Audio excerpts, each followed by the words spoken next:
the Royal Rumble, wins the Royal Rumble, challenges Becky. Damn. I'd actually be okay with that. All right, well, you heard it here. If that happens, you heard it here. Dan Peck called it. So, all right, we're going to switch gears here real quick to Impact Wrestling. Not too much to talk about, but if you guys are fans of Allie, as I am, she is now Dark Allie. Yeah, she's got, like... She's now following Rich Swann's wife, Su Young. And she's got, like, half of her face did, like, white with, like, these black streaks through it.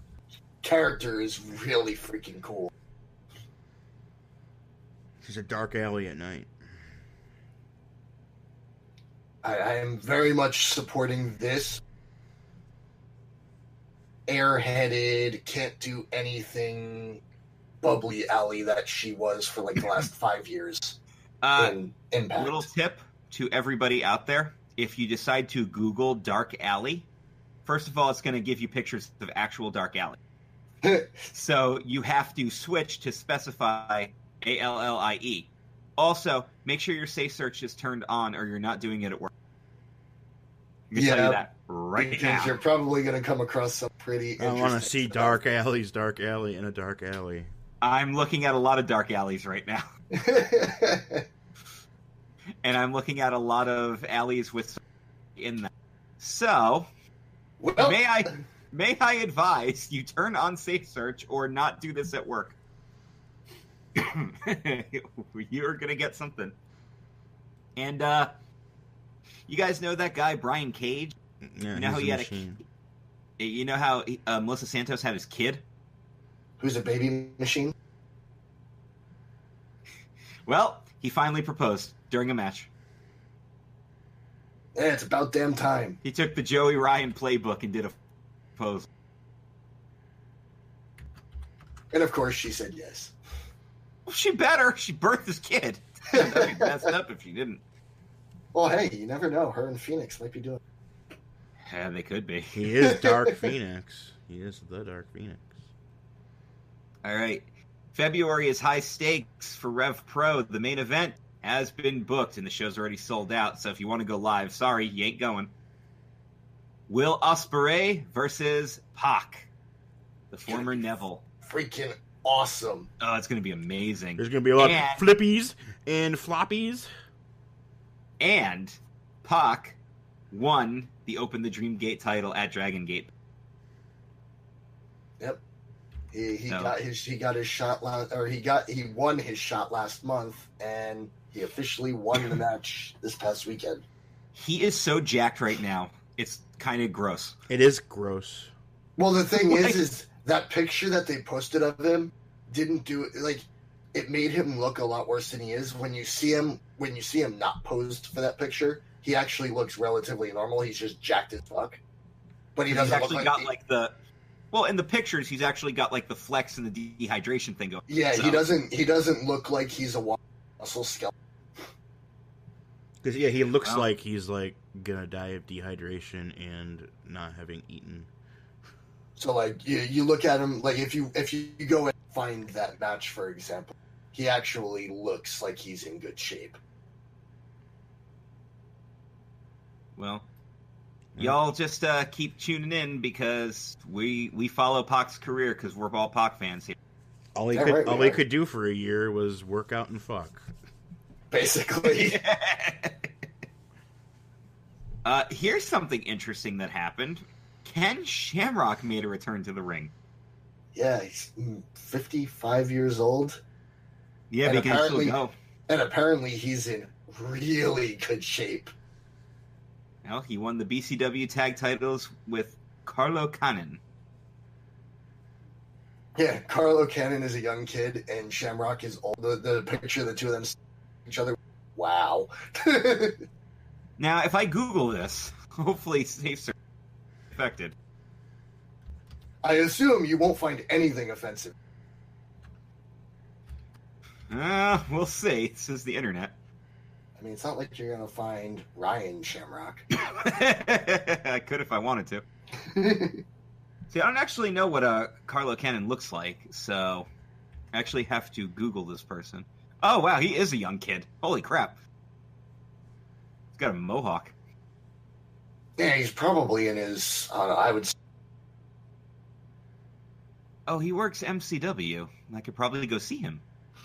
MCW does not run far from me. It's like an hour away. Oh, and by the way, speaking of wrestling local, Lancaster, Pennsylvania gets National Pro Wrestling. Yay! I'm super excited about that. Well, it's always in Philly. Right. Or it was in, I think it was in Baltimore the one year. Allentown, yeah.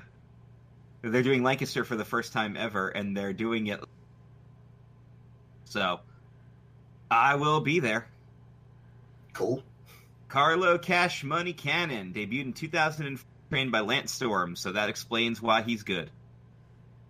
That would make sense. Them Lance Storm trainees, I don't know if he's put out a bad one. No, Lance Storm's awesome.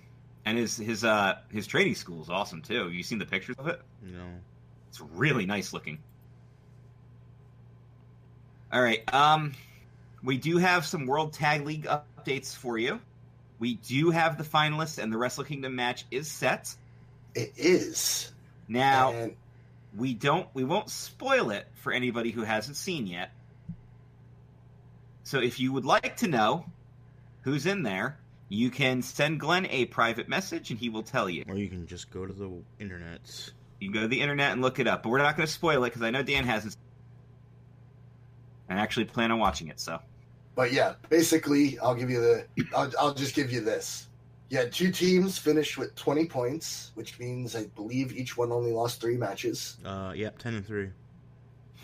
You had 2 teams at 18. You had 3 at 16, 1 at 14, 3 at 10. Hell yeah. 1 at 8, 1 at 6, and sadly 1 at 0. Oh, young boys. Well, there has to be that team, though. It had to be, yeah. Shota Umino and what's his face, right? And if you look at the time frames for the young boys, basically all of their matches were 10 minutes each, with the exception of 1.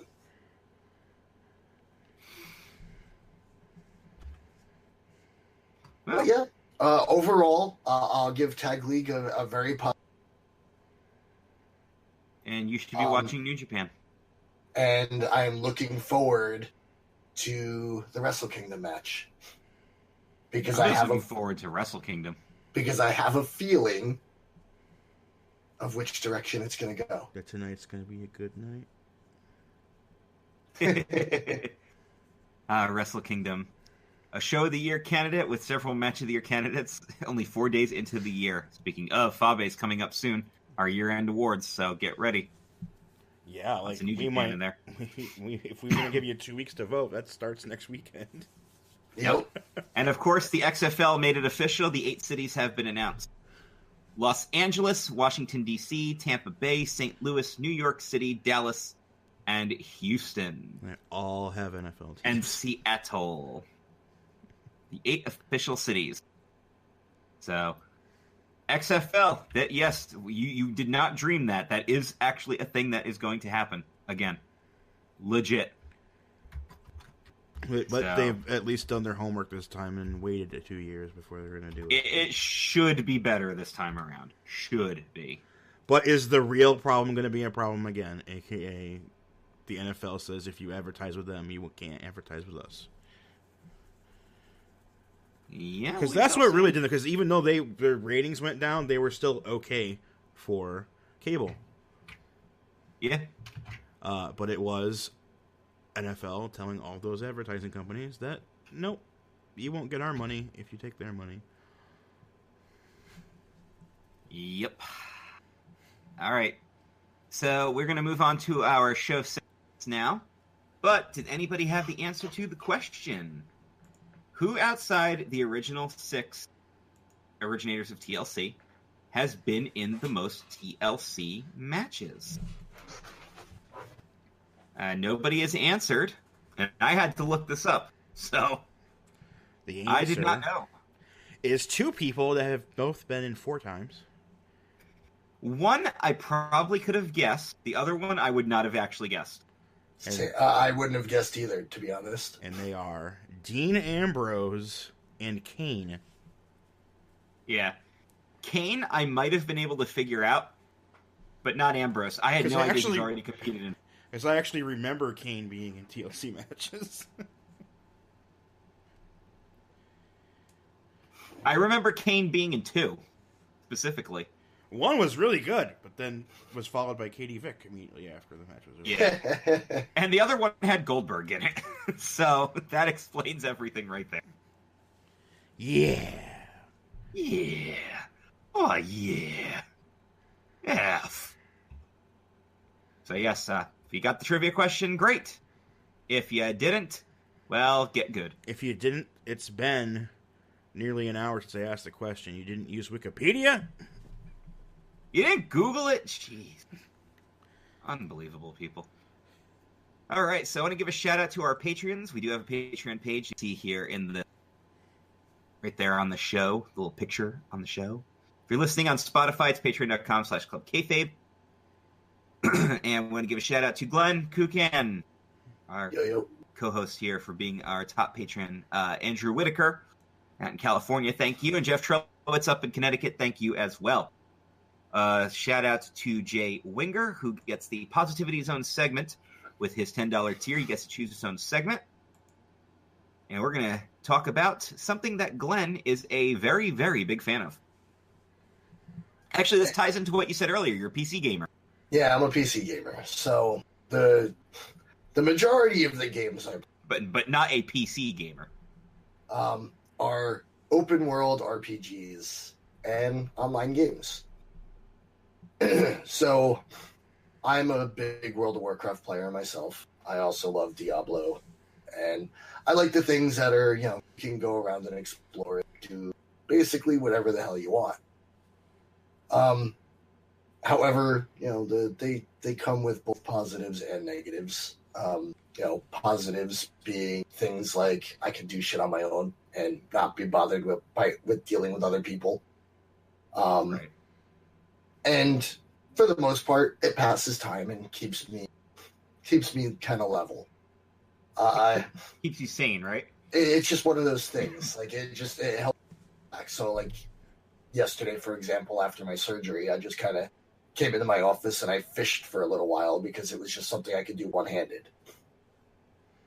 And it was just because you were jerking off with the other. I can't move my other arm. Thank you very much. So I was just sitting there and I was, just fishing, finishing up an achievement, having fun. I heard you're an expert at using the mouse with your left hand. No, I've tried. That doesn't work. Anywho, but this does open up a whole world of negative as well, and I'm sure Chris can attest to this. The main reason why I don't play online games is because I can't stand listening to people online who I don't personally know just being freaking idiots.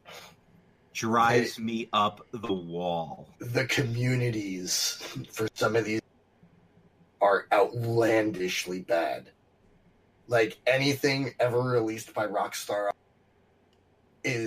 might arguably be one of the most toxic places you could ever step foot into. Oh yeah. I could also say the same, for World of Warcraft, not so much. I mean, there is a toxic side of it, but there, for the most part, a lot of people are there to help. Well, but Warcraft also did it right. You can't just do random player combat unless you agree to it. You can, to a point, if you play on their new version of. So it's kind of like you can get ganked all the time, blah blah blah blah. But here's the thing: where Blizzard does it wrong are for games like Heroes of the Storm and Overwatch. Overwatch particularly. They've got a super toxic community to the point to where I refuse to play Overwatch on a headset. I'll play Overwatch just sitting here playing it. I will not wear a headset. The one that killed me was Dead Island. Because people could, play with you, even though I had it set to not. People were still, coming into my game. And I'm like,